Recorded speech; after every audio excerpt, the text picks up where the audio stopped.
আলাইকুম ওয়া রাহমাতুল্লাহি ওয়া বারাকাতুহু। আমরা আজকে ইকরা সিরিজের দ্বিতীয় পর্ব শুরু করতে যাচ্ছি।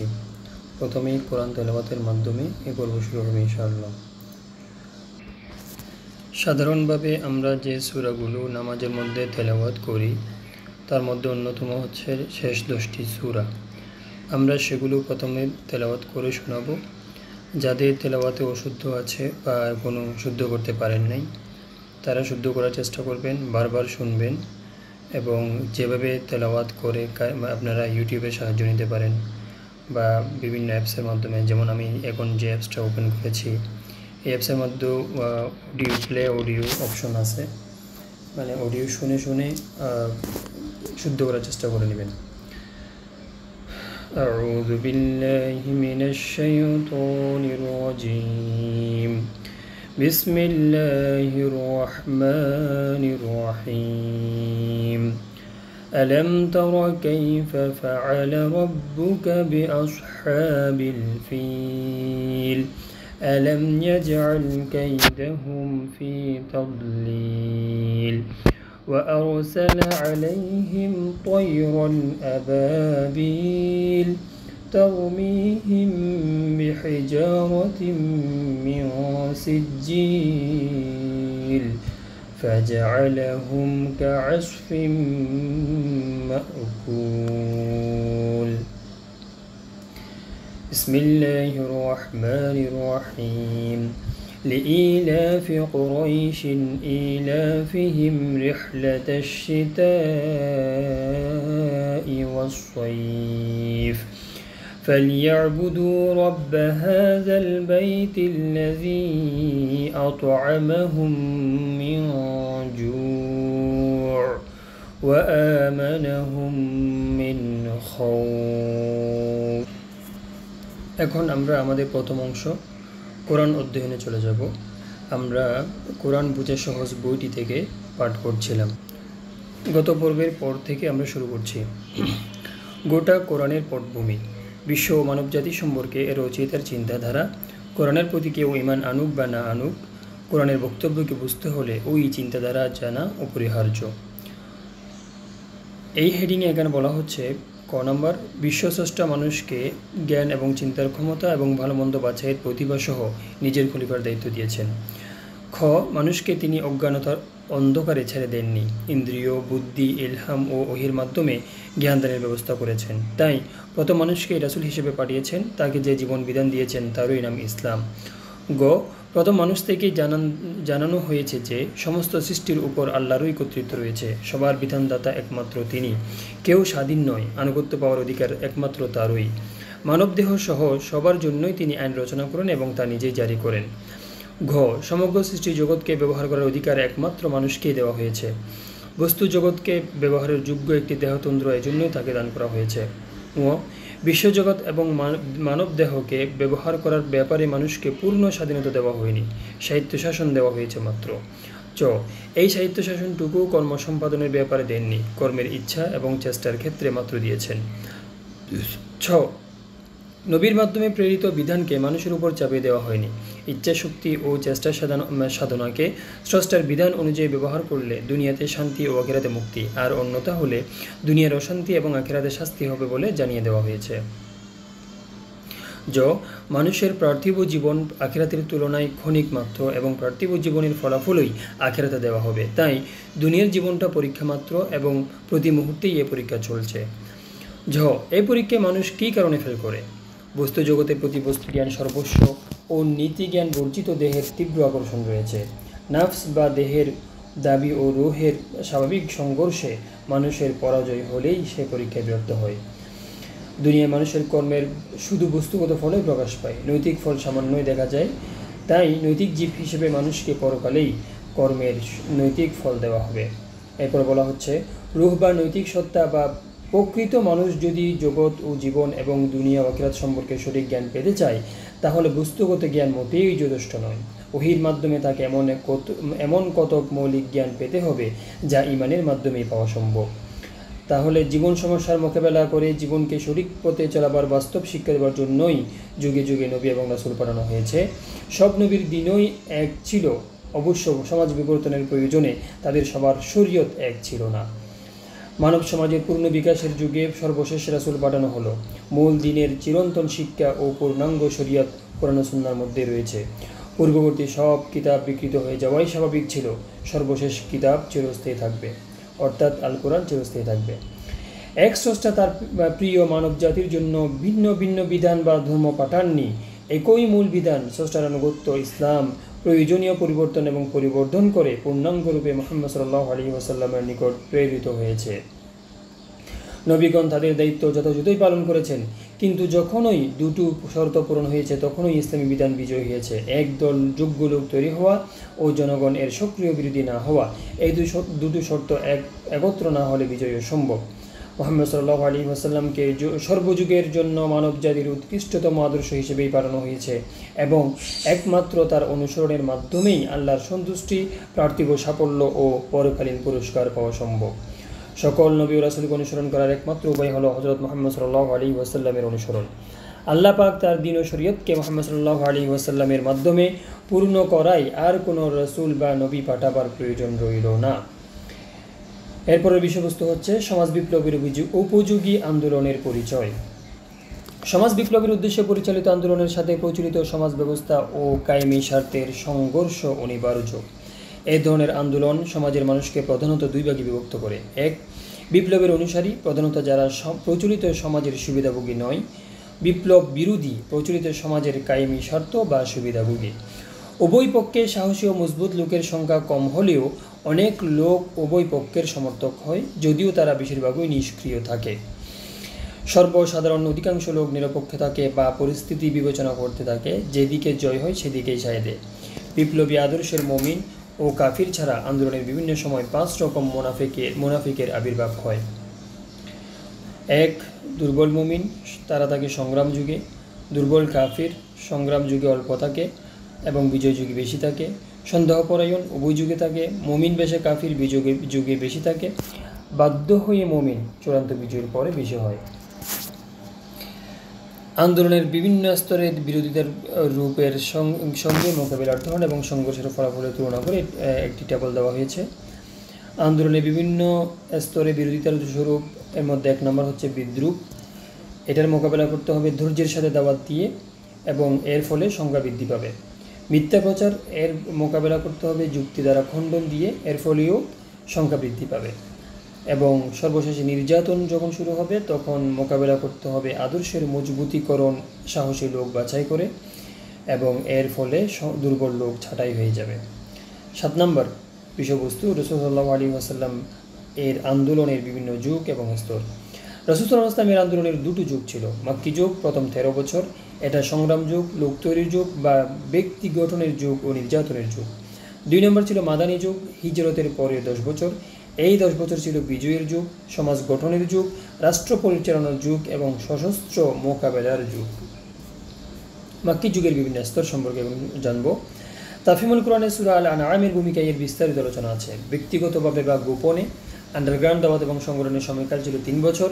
প্রকাশ্যে দাওয়াত, এর ফলে বিরোধীদের বিদ্রোহ ও অপপ্রচার এবং নির্যাতনের প্রাথমিক অবস্থার সময়কাল, এটা ছিল 2 বছর। নবুয়তের 5ম বছর রজব মাসে পয়লা কিস্তিতে 16 জন হাবশায় হিজরত করেন। এই 16 জনের মধ্যে 4 জন মহিলা ছিল। দ্বিতীয় কিস্তিতে 15 জন মহিলা এবং 88 জন পুরুষ হিজরত করেন, এটা হচ্ছে হাবশায়। 3 নম্বর, বিভিন্ন ধরনের অত্যাচার এবং নির্যাতন কাল ছিল 5 বছর। নবুয়তের 7ম থেকে 9ম বছর পূর্ণ 3 বছর রাসূল সাল্লাল্লাহু আলাইহি ওয়াসাল্লামের নিজ বংশ বনি হাশিম সহ শেয়াবে আবু তালিব নামক উপত্যকায় কঠোর বন্দিদশাতে ছিলেন। 10ম বছরে রাসূল সাল্লাল্লাহু আলাইহি ওয়াসাল্লামের চাচা আবু তালিব ও বিবি খাদিজা রাদিয়াল্লাহু আনহা ইন্তেকাল করেন। মক্কি যুগের শেষ 3 বছর ছিল চরম বিরোধিতা, নিষ্ঠুর নির্যাতন, এমনকি রাসূল সাল্লাল্লাহু আলাইহি ওয়াসাল্লামকে হত্যার চেষ্টা চলে। এই 3 বছরে প্রত্যেক হজের সময় মদিনা থেকে আগত লোকেরা ইসলাম কবুল করতে থাকেন। পয়লা বছর 6 জন, দ্বিতীয় বছর 12 জন বায়াত হন, প্রথম বায়াত আকাবা। শেষ বছর 75 জন বায়াত হন, দ্বিতীয় বায়াত আকাবা নামে এটি পরিচিত। এই গেল মক্কি যুগের স্তর সময় 13 বছরের শ্রেণীবিভাগ। এরপর মাদানী যুগের যে 10 বছর, সেটাকে যদি আমরা এভাবে ভাগ করি: 1, বদর যুদ্ধের পূর্ব পর্যন্ত 1 বছর 6 মাস, বদর থেকে হুদাইবিয়ার সন্ধি পর্যন্ত 4 বছর 2 মাস, মক্কা বিজয় পর্যন্ত 1 বছর 10 মাস এবং সর্বশেষ মক্কা বিজয়ের পরে 2 বছর 6 মাস। এখন আমরা জানব মাদানী যুগের বড় বড় ঘটনার সময়কাল সম্বন্ধে। 1 নম্বর হিজরত, 12 রবিউল আউয়াল 1 হিজরি জুমার দিন মদিনায় পৌঁছেন রাসূলুল্লাহ সাল্লাল্লাহু আলাইহি ওয়াসাল্লাম।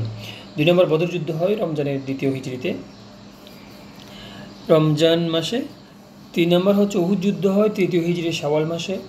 4 নম্বর বনু নাজিরের বিরুদ্ধে অভিযান পরিচালিত হয় 4th হিজরির রবিউল আউয়াল মাসে। খন্দকের যুদ্ধ হয় 6ষ্ঠ হিজরির শাওয়াল মাসে। হুদাইবিয়ার সন্ধি এবং বায়াত রিদওয়ান অনুষ্ঠিত হয় 6ষ্ঠ হিজরির জিলকাত মাসে। খাইবার যুদ্ধ হয় 7ম হিজরির মুহররম মাসে। মক্কা বিজয় হয় 8ম হিজরির রমজান মাসে। হুনাইনের যুদ্ধ হয় 8ম হিজরির শাওয়াল মাসে।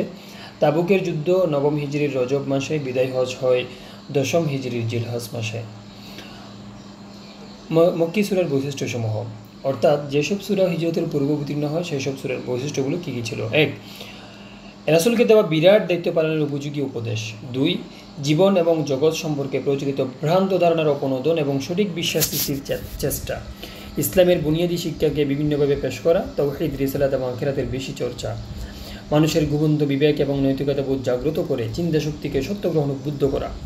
প্রাথমিক সূরাগুলোর ভাষা স্বচ্ছ, ঝর্ণাধারার মতো ঝরঝরে, ছোট ছোট ছন্দময় আয়াত, অত্যন্ত আকর্ষণীয় এবং হৃদয়গ্রাহী, সহজে মুখস্থ হবার যোগ্য এবং অতি উন্নত সাহিত্য। মক্কি সূরা ব্যক্তি গঠনে হেদায়েতপূর্ণ, তাদের সমাজ এবং রাষ্ট্র গঠনের আইন বিধান নেই। শুধু শেষ দিকে সমাজ গঠনের ইঙ্গিতমূলক কথা বা ম্যানিফেস্টো আকারে আছে। অতীতে বিভিন্ন জাতির নিকট নবীর আগমন, নবীর প্রতি জনগণের আচরণের ভিত্তিতে তাদের উত্থান পতনের বর্ণনা, ইতিহাস জানার জন্য নয় এসব বিষয়, ইতিহাস থেকে শিক্ষা গ্রহণের জন্য উল্লেখ করা হয়েছে। এবং কাফির এবং মুশরিকদের বিরোধিতার বিভিন্ন অবস্থায় ধৈর্যের উপদেশ, বিরোধিতার জবাব এবং মোকাবেলা করার পন্থা সম্পর্কে মক্কি সূরাগুলোতে আলোচনা করা হয়েছে। এবার যদি আমরা মাদানী সূরার বৈশিষ্ট্য দেখি, যেসব সূরা হিজরতের পরে নাজিল হয়েছে মাদানী হিসেবে গণ্য যেসব সূরা, এগুলো বৈশিষ্ট্য হচ্ছে 1 নম্বর এগুলো অধিকাংশই হচ্ছে দীর্ঘ সূরা।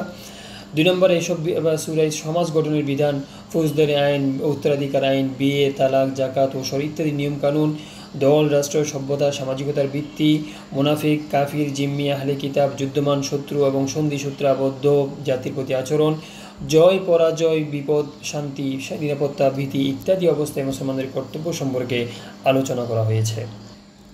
এখন আমরা দ্বিতীয় অংশ হাদিস অধ্যয়নে চলে যাব। আমরা অধ্যয়ন করতেছিলাম রাহে আমল বই থেকে। আমরা আজকে 3 নম্বর হাদিস শুরু করব।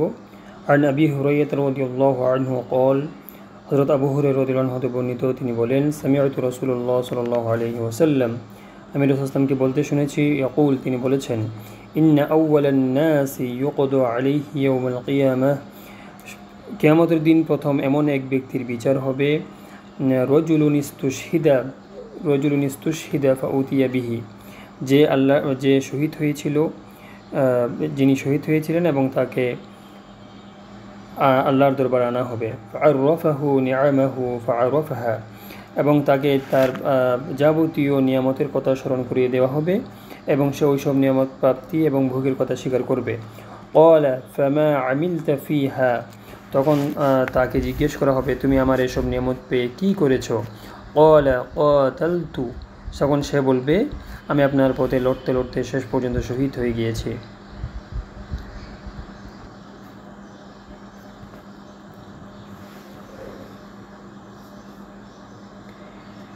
ওয়ারজুলুন, এরপর আনা হবে এমন এক ব্যক্তিকে, তাআল্লামাল ইলমা, যে জ্ঞান অর্জন করেছে, ওয়াআল্লামাহু, এবং তা শিক্ষা দিয়েছে, ওয়াকরাআল কুরআন, এবং কোরআন পড়েছে, ফাউতিয়া বিহি, তাকে আনা হবে, ফাআররাফাহু নিআমাহু ফাআরফাহা, তাকে তার নিয়ামতের কথা স্মরণ করিয়ে দেওয়া হবে এবং সে তা স্বীকার করে নেবে। ক্বালা ফামা আমিলতা ফিহা, তখন এরপর তাকে জিজ্ঞেস করা হবে, তুমি এসব কাজ কেন করেছো? ক্বালা তাআল্লামতুল ইলমা, আমি ইলম অর্জন করেছি, ওয়াআল্লামতুহু, শিক্ষা দিয়েছি, ওয়াকরাউতু ফীকাল কুরআন, এবং আপনার কোরআন তেলাওয়াত করেছি আপনার সন্তুষ্টির জন্য। ক্বালা, তাকে বলা হবে, কাযাবতা, তুমি মিথ্যা বলছো, ওয়ালাকিন্নাকা, কিন্তু, তাআল্লামতা, তুমি শিখেছো, লিয়ুকালা, যাতে তোমাকে বলা হয়, হুয়া আলিমুন, সে একজন জ্ঞানী, ওয়াকরাআতাল কুরআন, এবং কোরআন পড়েছো, লিয়ুকালা, যেন তোমাকে বলা হয়, হুয়া কারিউন, সে একজন কারি। ফাকাদ কিলা, দুনিয়াতে তোমাকে এসব জিনিস বলা হয়েছে, তোমাকে কারি এবং আলেম নামে ডাকা হয়েছে। সুম্মা উমিরা বিহি, এবং অতঃপর তাকে আদেশ করা হবে ফাসুহিবা আলা ওয়াজহি হাত্তা উলকিয়া ফিন্নার, তাকে উপুট করে জাহান্নামে নিক্ষেপ করা হবে।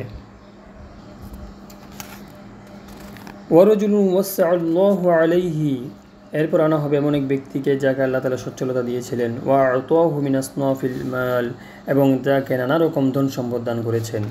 ফাউতিয়া বিহি, তাকে আনা হবে ফাআররাফাহু নিআমাহু, তাকে তার নিয়ামতগুলো স্মরণ করে দেওয়া হবে ফাআররাফাহা, অতঃপর সে তা স্বীকার করে নেবে। ক্বালা ফামা আমিলতা ফিহা, এরপর তাকে জিজ্ঞেস করা হবে এসব তুমি পেয়ে এর সাথে কি ব্যবহার করেছো। ক্বালা সে বলবে মা তারাকতু মিন সাবিলিন তুহিব্বু আন ইউনফাকা ফিহা ইল্লা আনফাকতা ফিহা লাক, তখন সে বলবে আমি আপনার পছন্দনীয় সব খাতেই আমার সম্পদ খরচ করেছি। ক্বালা কাযাবতা, আল্লাহ বলবেন তুমি মিথ্যা বলছো। ওয়ালাকিন্নাকা ফাআলতা লিয়ুকালা হুয়া জাওয়াদুন, তুমি এসব করেছো, তুমি দাতার অপেক্ষাত হওয়ার জন্যই এসব দান করেছো। ফাকাদ কিলা, তোমাকে সেই রকম দানবীর বা দাতা তোমাকে বলা হয়েছে।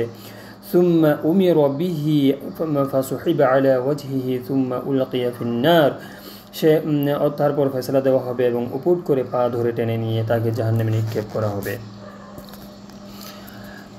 আর সরল অনুবাদটা একটু দেখে নিই। হযরত আবু হুরায়রা রাদিয়াল্লাহু আনহু থেকে বর্ণিত, রাসূলুল্লাহ সাল্লাল্লাহু আলাইহি ওয়াসাল্লাম বলেছেন, কিয়ামতের দিন সর্বপ্রথম এমন এক ব্যক্তির বিরুদ্ধে রায় ঘোষণা করা হবে যে শহীদ হয়েছিল, তাকে আল্লাহর আদালতে হাজির করা হবে। আল্লাহ তাআলা তাকে দেওয়া নিয়ামতগুলো স্মরণ করিয়ে দেবেন, যাবতীয় নিয়ামতের কথা তার মনে পড়বে। তখন তিনি জিজ্ঞেস করবেন তুমি আমার নিয়ামতগুলো পেয়ে কী কাজ করেছো। সে বলবে আমি তোমার সন্তুষ্টি অর্জনের জন্য তোমার দ্বীনের বিরুদ্ধে লড়াইতে লিপ্তদের সাথে যুদ্ধ করে প্রাণ দিয়েছি। আল্লাহ বলবেন তুমি যে বললে আমার সন্তুষ্টি অর্জনের জন্য করেছি, একথা ভুল বলেছ। তুমি যুদ্ধ করেছো শুধু এই জন্য যে লোকেরা তোমাকে বীর ও সাহসী বলবে, সেটা বলাও হয়েছে, এবং দুনিয়াতেই তুমি এর প্রতিদান পেয়ে গেছো। অতঃপর হুকুম দেওয়া হবে যে এই সকথিত শহীদকে মুখ নিচের দিকে দিয়ে টেনে নিয়ে যাও এবং জাহান্নামে নিক্ষেপ করো। তৎক্ষণাৎ তাকে টানতে টানতে গিয়ে জাহান্নামে নিক্ষেপ করা হবে। এরপর দ্বিতীয় আরেক ব্যক্তি আসবে আল্লাহর আদালতে, সে ছিল ইসলামের বিশিষ্ট পণ্ডিত তথা আলেম, শিক্ষক এবং কোরআন অধ্যয়নকারী। তাকে আল্লাহ তার দেওয়া নিয়ামতগুলো স্মরণ করিয়ে দেবেন এবং লোকটির যাবতীয় নিয়ামতের কথা মনে পড়বে। তখন আল্লাহ জিজ্ঞেস করবেন এসব নিয়ামত পেয়ে তুমি কী কাজ করেছো। সে বলবে আল্লাহ আমি তোমার সন্তুষ্টির উদ্দেশ্যে তোমার দিন শিখেছি, তোমারই সন্তুষ্টির উদ্দেশ্যে তা অন্য কেউ শিখিয়েছি এবং তোমারই জন্য কোরআন পড়েছি। আল্লাহ বলবেন তুমি মিথ্যা বলছো, তুমি তো কেবল এই জন্য ইসলামী জ্ঞান অর্জন করেছো যেন লোকেরা তোমাকে একজন আলেম বলে, আর কোরআন তুমি এই জন্য শিখেছো যেন জনগণ তোমাকে কোরআনের জ্ঞানী বলে। তোমার এই আশা দুনিয়াতেই মিটে গেছে এবং লোকে তোমাকে আলেম এবং কারি বলেছে। এরপর হুকুম দেওয়া হবে যে ওকে মুখ নিচের দিকে দিয়ে টানতে টানতে নিয়ে যাও এবং জাহান্নামে ফেলে দাও। তৎক্ষণাৎ তাকে টেনে নিয়ে জাহান্নামে নিক্ষেপ করা হবে। তৃতীয় ব্যক্তি হবে দুনিয়ার সেই ধনাঢ্য ব্যক্তি যাকে আল্লাহ বিপুল প্রাচুর্য এবং রকমারি অঢেল সম্পদ দান করেছেন। তাকে হাজির করার পর আল্লাহ তাকে দেওয়া নিয়ামতের কথা স্মরণ করাবেন। সকল নিয়ামতের কথা তার মনে পড়বে এবং সে স্বীকার করবে যে সকল নিয়ামত তাকে দেওয়া হয়েছিল। এরপর তার প্রতিপালক তাকে জিজ্ঞেস করবেন আমার নিয়ামতগুলো পেয়ে তুমি কী করেছো। সে বলবে যেসব খাতে খরচ তুমি পছন্দ করে সেসব খাতে তোমার সন্তুষ্টির উদ্দেশ্যে খরচ করেছে। আল্লাহ বলবেন তুমি মিথ্যা বলেছ, তুমি সমস্ত সম্পদ এই জন্য দান করেছিলে যেন লোকে তোমাকে দানশীল বলে। এই উপাধি তুমি দুনিয়াতেই পেয়ে গেছো। এরপর আদেশ দেওয়া হবে ওকে মুখ নিচের দিকে দিয়ে টেনে নিয়ে আগুনে ছুঁড়ে মারো, তাকে তৎক্ষণাৎ আগুনে ফেলে দেওয়া হবে। সামান্য ব্যাখ্যা, এই তিনটে হাদিস যে বিষয়টি তুলে ধরেছে, তিনটে হাদিস বলতে এখানে আমরা নিয়তের বিশুদ্ধতায় বিষয়ের উপর আমরা এই গত পর্বের দুটি এবং আজকের তিনটে হাদিস যে বিষয়টি তুলে ধরেছে তা হলো আখিরাতে কোনো সৎ কাজের বাহ্যিক রূপ এবং আকৃতি দেখে পুরস্কার বা প্রতিদান দেওয়া হবে না। সেখানে শুধু সেই কাজই সওয়াবের যোগ্য বিবেচিত হবে যা কেবলমাত্র আল্লাহর সন্তুষ্টির জন্য করা হয়েছে। যত বড় নেক কাজই হোক, তা যদি এই উদ্দেশ্য করা হয় যে সমাজের লোকেরা তাতে খুশি হবে কিংবা জনগণের চোখে তার মর্যাদা বাড়বে, তাহলে আল্লাহ তাআলার চোখে তার কোনো মর্যাদা থাকবে না। আখিরাতের বাজারে এ ধরনের পণ্যের কোনো মূল্য হবে না। আল্লাহর দাঁড়িপাল্লায় এ ধরনের নেক আমল অচল এবং নকল পণ্য বিবেচিত হবে। এই ধরনের লোক দেখানো ইমানও সেখানে কাজে আসবে না। সুতরাং আমাদেরকে এই লোক দেখানো এবং খ্যাতি অর্জনের সর্বনাশা মানসিকতা থেকে সতর্ক এবং হুঁশিয়ার থাকতে হবে, নচেত আমাদের অজান্তেই আমাদের যাবতীয় চেষ্টা, সাধনা ও শ্রম বরবাদ হয়ে যাবে। শুধু যে বরবাদ হবে তাই নয়, কিয়ামতের ময়দানে হাজির হবার আগে এই বরবাদ হওয়ার কথা ঘোষণা করেও জানা যাবে না। সেই ময়দানে মানুষ প্রতিটি আমলের প্রয়োজন অত্যন্ত তীব্রভাবে অনুভব করবে, তাই চাই তা যত ক্ষুদ্রই হোক না কেন। এখন আমরা তৃতীয় অংশ শুরু করব। আমাদের তৃতীয় অংশ হচ্ছে ইসলামের বই থেকে পাঠ। আমরা পড়তেছিলাম আসানে ফিকা নামক বই থেকে। গত পর্বে আমরা আল্লাহর উপর ঈমান নিয়ে পড়েছি, আজকে পড়ব তাকদীরের উপর ঈমান। তাকদীরের উপর ঈমান বলতে গেলে আল্লাহ তাআলার সত্তা এবং গুণাবলীর উপরই ঈমানের একটা গুরুত্বপূর্ণ অংশ। এজন্য কোরআনে তার উল্লেখ করা হয়েছে। অবশ্য হাদিসের গুরুত্বের দিকে লক্ষ্য করে একে ইসলামের স্থায়ী আকীদা হিসেবে গণ্য করা হয়েছে। তাকদীরের উপর ঈমানের অর্থ এই যে বিশ্ব প্রকৃতির মধ্যে যা কিছু ভালো এবং মন্দ আছে অথবা ভবিষ্যতে হবে তা সবই আল্লাহর পক্ষ থেকে হয় এবং সবই তার জ্ঞানের অন্তর্ভুক্ত। ভালো মন্দের কোনো সূক্ষ্ম দিকও তার জ্ঞানের বহির্ভূত নয়। তার জ্ঞান প্রতিটি বস্তুকে পরিবেষ্টিত করে রেখেছে। মানুষ দুনিয়ায় জন্মগ্রহণ করে ভালো কাজ করে না মন্দ কাজ করবে তা তার জন্মের পূর্বে থেকেই আল্লাহ তাআলার জানা আছে। বিশ্ব প্রকৃতির কোনো অণুপরমাণু তার ইচ্ছার বিরুদ্ধে গতিশীল এবং ক্রিয়াশীল হতে পারে না, আর না কোনো সূক্ষ্ম বস্তুর কার্যক্রম বা গতিশীলতা তার জ্ঞানের বাইরে থাকতে পারে। আল্লাহ যার জন্য যা লিখে রেখেছেন তা খণ্ডন করার এটুকু শক্তি কারণেই। তিনি কাউকে কোনো কিছু থেকে বঞ্চিত করে থাকলে তা দেবার ক্ষমতাও কারণেই। ভালো মন্দ ভাগ্য নির্ধারণ একমাত্র তারই হাতে এবং মানুষের সৌভাগ্য এবং দুর্ভাগ্য তার পূর্ব নির্ধারিত। রাসূল সাল্লাল্লাহু আলাইহি ওয়াসাল্লাম ইরশাদ করেছেন, كتب الله مقادير الخلائق قبل أن يخلق السماوات والأرض ب50,000 سنة قال وكان عرشه على الماء। আসমান জমিন সৃষ্টির 50 বছর 1000 বছর আগে আল্লাহ তার সৃষ্টি জগতের তাকদীর লিখে রেখেছেন। তিনি বলেন, তখন আরশ ছিল পানির উপর, অর্থাৎ পানি ব্যতীত কোনো সৃষ্টি তখন ছিল না। ফেরেশতাদের উপর ঈমান। ফেরেশতা আল্লাহ তাআলার এক অনুগত সৃষ্টি, এ নূরের পয়দা। এ আমাদের দৃষ্টি বহির্ভূত। তারা নারীও নন, পুরুষও নন। আল্লাহ তাদেরকে বিভিন্ন দায়িত্বে নিয়োজিত রেখেছেন, সে কাজই তারা করে যাচ্ছে। 2. ফেরেশতাগণ আপন মর্জি মতো কিছু করেন না। আল্লাহর শাসন ও ক্ষমতা কর্তৃত্বে প্রভুত্বেও কোনো অধিকার নেই। তারা আল্লাহর এখতিয়ারবিহীন প্রজা। আল্লাহর পক্ষ থেকে তাদেরকে যে আদেশ করা হয় তা দ্বিধাহীন চিত্তে পালন করার কাজেই তারা লেগে যান। তাদের এমন সাধ্য নেই যে তারা হুকুমের বিপরীত কিছু করেন। 3. তারা হরহামেশা আল্লাহর স্তুতি করে থাকেন। না তারা আল্লাহর কোনো আদেশ লঙ্ঘন করেন, আর না তারা আল্লাহর সার্বক্ষণিক স্তুতিতে ক্লান্তিবোধ করেন। দিন রাত নিরবিচ্ছিন্নভাবে তারা আল্লাহর পবিত্রতা বর্ণনা করেন। ফেরেশতাগণ সর্বদা আল্লাহর ভয়ে ভীত সন্ত্রস্ত থাকেন। আল্লাহর নাফরমানিত অথবা বিদ্রোহের ধারণাও তারা করতে পারেন না। যে কাজে তারা নিয়োজিত তা পরিপূর্ণ দায়িত্ব সহকারে সমাধা করেন। কর্তব্যে কোনো অবহেলা প্রদর্শন অথবা কাজে ফাঁকি দেওয়ার কোনো মনোভাব তাদের থাকে না। তাদের সংখ্যা কত তা আল্লাহই ভালো জানেন। তবে 4 জন অতি প্রসিদ্ধ এবং আল্লাহর সান্নিধ্য লাভকারী আছেন। তারা হচ্ছেন, 1. হযরত জিবরাইল আলাইহিস সালাম। তার কাজ ছিল আল্লাহর কিতাব এবং পয়গাম নবীগণের নিকট পৌঁছানো। সেই কাজ তার শেষ হয়েছে, এজন্য হযরত নবী সাল্লাল্লাহু আলাইহি ওয়াসাল্লাম ছিলেন সর্বশেষ নবী। হযরত ইসরাফিল আলাইহিস সালাম, ইনি কিয়ামতের পূর্ব মুহূর্তে সিংহায় ফুঁক দিবেন। হযরত মিকাইল আলাইহিস সালাম, বৃষ্টি বর্ষণ এবং আল্লাহর সৃষ্টি জীবের প্রতি রিজিক পৌঁছানোর দায়িত্ব তার। হযরত আজরাইল আলাইহিস সালাম, তিনি প্রতিটি সৃষ্ট জীবের জীবন গ্রহণের কাজে নিয়োজিত। এরপর 2 জন করে ফেরেশতা প্রত্যেক মানুষের সাথে থাকেন। একজন তার ভালো কাজ এবং অন্যজন তার মন্দ কাজ লিপিবদ্ধ করেন। তাদেরকে বলা হয় কিরামান কাতিবিন, সম্মানিত লেখকবৃন্দ। 2 জন ফেরেশতা মানুষের মৃত্যুর পর তার কবরে জিজ্ঞাসাবাদ করেন। তাদেরকে বলা হয় মুনকির ও নাকির। এরপর রাসূলগণের প্রতি ঈমান। আল্লাহ তাআলা তার বান্দাদের প্রতি তার হুকুম ও আহকাম এবং হেদায়েত পৌঁছাবার জন্য যে ব্যবস্থা করেন তাকে রিসালাত বলা হয়। যারা মানুষের কাছে হেদায়েত এবং পয়গাম পৌঁছিয়ে দেন তাদেরকে বলা হয় নবী, রাসূল অথবা পয়গম্বর। নবী রাসূল বা নবী আল্লাহর বাণী মানুষের কাছে ঠিকমতো পৌঁছিয়ে দেন। এই ব্যাপারে তারা কোনো খেয়ানত করেন না, না অতিরঞ্জিত করেন, না কিছু গোপন করেন। আল্লাহর পক্ষ থেকে তাদের প্রতি ওহী নাজিল হয়, তা মানুষের কাছে পৌঁছাবার পুরোপুরি হক তারা আদায় করেন। রেসালাত আল্লাহর দান, যাকে ইচ্ছা তাকে দান করেন। এই মর্যাদা মানুষের কোনো ইচ্ছা অভিলাষ বা কোনো চেষ্টা চরিত্রের ফল নয়। এই আল্লাহর বিশেষ দান। তিনিই জানেন এই মহান খেদমত কার কাছ থেকে নেবেন এবং কীভাবে নেবেন। রাসূল অবশ্যই মানুষ হয়ে থাকেন, ফেরেশতা, জিন অথবা অন্য কোনো সৃষ্টি মর্যাদা লাভ করতে পারে না। আল্লাহর উপরেও তাদের কোনো অধিকার বা প্রভাব থাকে না। তাদের বৈশিষ্ট্য এই যে আল্লাহ তাদেরকে তার প্রতিনিধি এবং রেসালাতের দায়িত্ব পালনের জন্য বেছে নেন। তাদের কাছে তিনি ওহী পাঠান। যে জীবন বিধান বা দিন তিনি পেশ করেন তা তিনি স্বয়ং পুরোপুরি মেনে চলেন এবং তার দাওয়াতের আদর্শ বা নমুনা হয়ে থাকেন। তার কাজ এই নয় যে তিনি অন্যকে দিনের আনুগত্যের দাওয়াত দিবেন এবং স্বয়ং তা থেকে নিজে দূরে থাকবেন। প্রত্যেক যুগে নবী এসেছেন, প্রত্যেক জাতির জন্য এসেছেন, প্রত্যেক দেশে এসেছেন। মুসলমান সব নবীর উপর ঈমান আনে, কারো নবুয়তকে অস্বীকার করে না। যেসব নবী রাসূলের উল্লেখ কোরআন এবং হাদিসে আছে, মুসলমান তাদের প্রতি ঈমানের স্বীকৃতি দেয় এবং তাদের প্রতি পূর্ণ শ্রদ্ধা প্রদর্শন করে। কিন্তু যাদের উল্লেখ কোরআন হাদিসে নেই তাদের ব্যাপারে নিরবতা অবলম্বন করে, না তাদের নবী হওয়ার কথা স্বীকার করে, আর না তাদের সম্পর্কে এমন কোনো উক্তি করে যার দ্বারা তাদের প্রতি অবজ্ঞা প্রদর্শন করা হয়। প্রত্যেক নবীর দাওয়াত একই ছিল। তাদের কোনো একজনকে অস্বীকার করলে সকলকে অস্বীকার করা বোঝায়। তারা সকলে একই দলভুক্ত ছিলেন এবং সকলে একই বাণী নিয়ে এসেছেন। নবীর উপর ঈমান আনার অর্থ এই যে তার পুরোপুরি আনুগত্য করতে হবে। নবীর আনুগত্য করা না হলে শুধু মৌখিক নবী বলে স্বীকার করলে তা হবে একেবারে অর্থহীন। নবী মুহাম্মদ সাল্লাল্লাহু আলাইহি ওয়াসাল্লাম পর্যন্ত এসে নবুয়ত শেষ হয়ে গেছে, কিয়ামত পর্যন্ত আর কোনো নবী আসবে না, সেজন্য তিনি খাতামুন নবিয়্যিন। তার নবুয়ত সমগ্র বিশ্বের জন্য এবং দুনিয়ায় যতদিন থাকবে ততদিনের জন্য তার নবুয়ত থাকবে। আল্লাহর কাছে তারাই নাজাত পাবে যারা তার উপর ঈমান এনে তার আনুগত্যের ভিতরেই জীবনযাপন করবে। আমাদের জন্য জীবনের প্রতিটি ক্ষেত্রে পরিপূর্ণ আদর্শ নবী মুহাম্মদ সাল্লাল্লাহু আলাইহি ওয়াসাল্লামের জীবন। দ্বীনের ব্যাপারে তার হুকুমই চূড়ান্ত। মুসলমানের কাজ হচ্ছে এই যে কাজের নির্দেশ তার পক্ষ থেকে আসবে তা মন প্রাণ দিয়ে পালন করতে হবে। যে কাজ করতে তিনি নিষেধ করেছেন তা থেকে বিরত থাকতে হবে। মোট কথা, তার প্রত্যেকটি সিদ্ধান্ত মাথা পেতে নিতে হবে।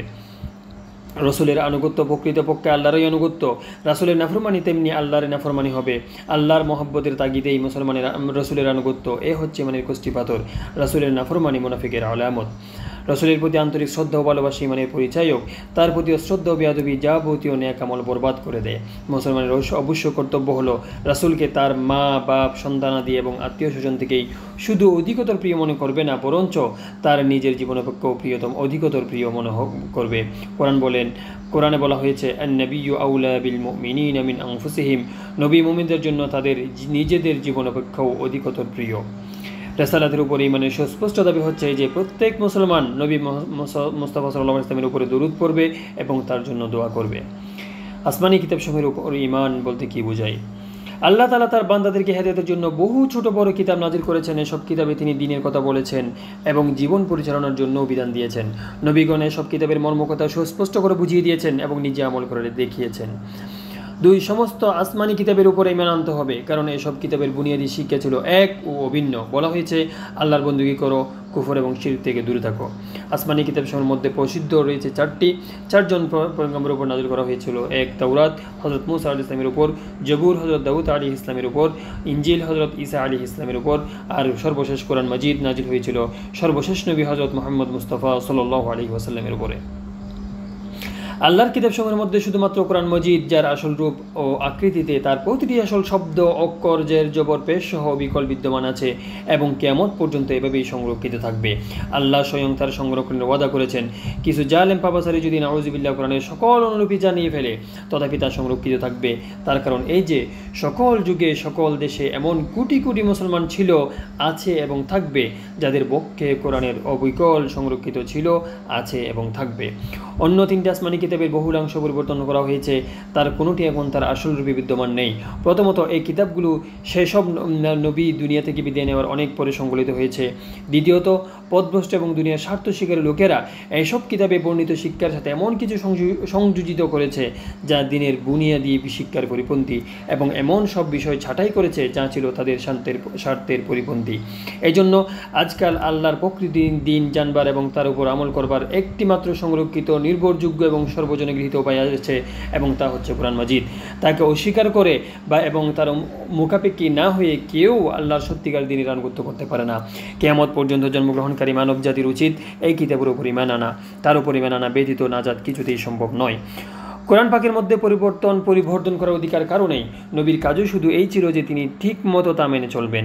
কোরআন পাক থেকে নিজের মন মতো অর্থ বের করা এবং ব্যাখ্যা বিশ্লেষণ দ্বারা তার আয়াতসমূহকে নিজের স্বার্থে ব্যবহার করা নেহায়াত বেদিন লোকের কাজ। কোরআনে মানবজাতির সকল সমস্যার সমাধান আছে। ব্যক্তিগত ও সামাজিক জীবনের এমন কোনো বিষয় নেই যার সম্পর্কে কোরআনে সুস্পষ্ট হেদায়েত দেওয়া হয়নি। এই জন্যে জীবনের কোনো এক ক্ষেত্রে কোরআন থেকে বেপরোয়া হওয়া এবং তার দেওয়া মূলনীতির মোকাবিলায় অন্য মূলনীতি অনুযায়ী জীবন গড়ে তোলার পথভ্রষ্টতা এবং কোরআনের বিরুদ্ধে বিদ্রোহ ঘোষণা। আখিরাতের প্রতি ঈমান মানুষের জীবনে শুধু দুনিয়ার জীবনই নয়, বরঞ্চ মরণের পর পুনর্জীবন লাভ করার পর এক দ্বিতীয় জীবন শুরু হবে, যা হবে চিরন্তন জীবন এবং যার পর মৃত্যু আর কাউকে স্পর্শ করবে না। এই জীবন আপন আপন কর্ম অনুযায়ী অত্যন্ত সুখের হবে অথবা অত্যন্ত দুঃখ কষ্টের। এই জীবনের উপর বিশ্বাসকেই বলে আখিরাতের উপর বিশ্বাস। মরণের পর প্রত্যেক মৃত ব্যক্তির নিকট মুনকার এবং নাকির ফেরেশতারা এসে জিজ্ঞেস করবে, বলো তোমার রবকে, বলো তোমার দিন কি। নবী মুস্তাফা সাল্লাল্লাহু আলাইহি ওয়াসাল্লামকে দেখে বলবেন, বলো ইনি কে। এই হচ্ছে আখিরাতের পরীক্ষার প্রথম ঘাঁটি। একদিন যখন সিংহায় ফুঁক দেওয়া হবে, তখন সমগ্র বিশ্ব প্রকৃতি লণ্ডভণ্ড হয়ে যাবে। পৃথিবী ভয়ঙ্করভাবে এবং থরথর করে কাঁপতে থাকবে। সূর্য চন্দ্রের মধ্যে সংঘর্ষ হবে, তার কাছে আলোকবিহীন অবস্থায় চারদিকে বিচ্ছিন্ন এবং বিক্ষিপ্ত হয়ে পড়বে। পাহাড় পর্বত ধুলানো তুলার মতো উঠতে থাকবে। আকাশ ও পৃথিবীর সকল প্রকার জীব মৃত্যুবরণ করবে এবং গোটা বিশ্বজগৎ সম্পূর্ণ ধ্বংস হয়ে যাবে।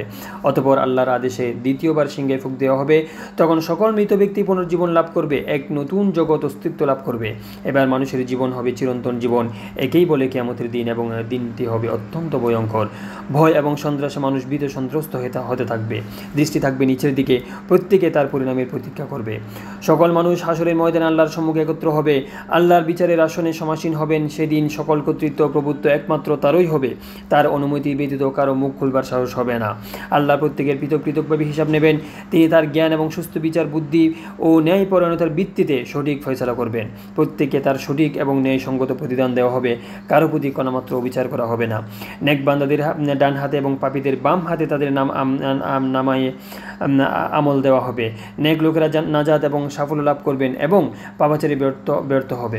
সাফল্য লাভকারীদের মুখমণ্ডল আনন্দে সমুজ্জ্বল হবে, পক্ষান্তরে পাপাচারীদের মুখমণ্ডল দুঃখ বেদনায় মলিন এবং কালো হবে। নেক এবং ধার্মিক লোকেরা বেহেশতে আনন্দ এবং আত্মতৃপ্তি লাভ করবেন এবং খোদাদ্রোহীদেরকে জ্বলন্ত অগ্নিকুণ্ডে নিক্ষেপ করা হবে। সেদিনের সিদ্ধান্ত হবে অটল ও অপরিবর্তনীয়। এই সিদ্ধান্ত কেউ এড়াতে পারবে না। মিথ্যা কথা বলে অথবা কোনো বাহানা করে কেউ আল্লাহকে প্রতারিত করতে পারবে না। আর না কোনো অলি বা কোনো নবী কারো অন্যায় সুপারিশ করবেন। সাফায়েত ও সুপারিশের জন্য একমাত্র তিনি মুখ খুলতে পারবেন, যাকে আল্লাহ অনুমতি দিবেন। একমাত্র তারই জন্য সুপারিশ করা হবে, যার জন্য আল্লাহ সুপারিশের অনুমতি দেবেন। দ্বিতীয়বার দুনিয়া আসার কোনো সুযোগ দেওয়া হবে না, যাতে করে সে নাক আমল করে আখিরাতের জীবন সার্থক করবে। কারো ক্রন্দন এবং বিলাপ কাউকে জাহান্নামের শাস্তি থেকে বাঁচাতে পারবে না। দুনিয়ায় প্রতিটি মানুষের আমল সংরক্ষিত করা হচ্ছে। আমরা যা কিছুই বলছি এবং করছি তা সবই আল্লাহর ফেরেশতাগণ লিখে রাখছেন।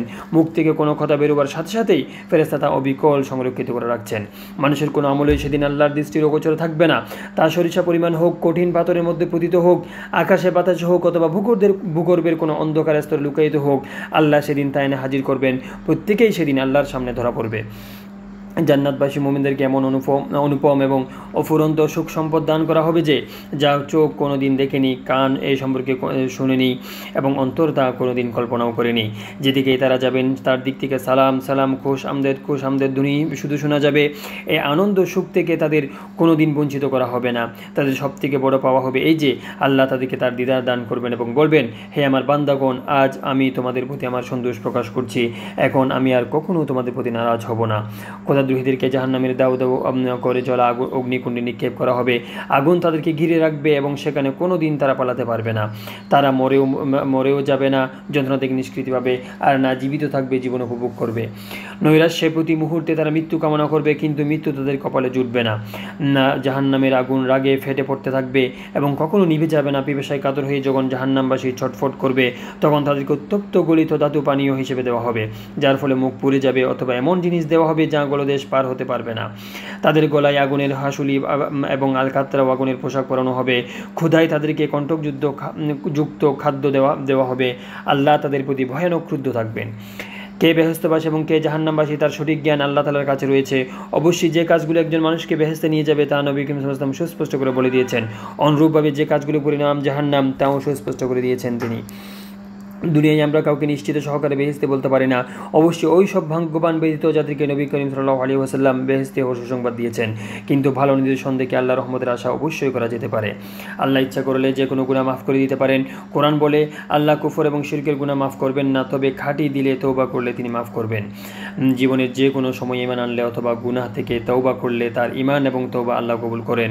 মৃত্যুর সময় যখন আযাবের ফেরেশতা দেখা যায়, তখন না কারো ঈমান কবুল হবে, না তওবা কবুল হবে। আজকের দ্বিতীয় পর্ব এখানে শেষ করছি। আসসালামু আলাইকুম ওয়া রাহমাতুল্লাহি ওয়া বারাকাতুহু।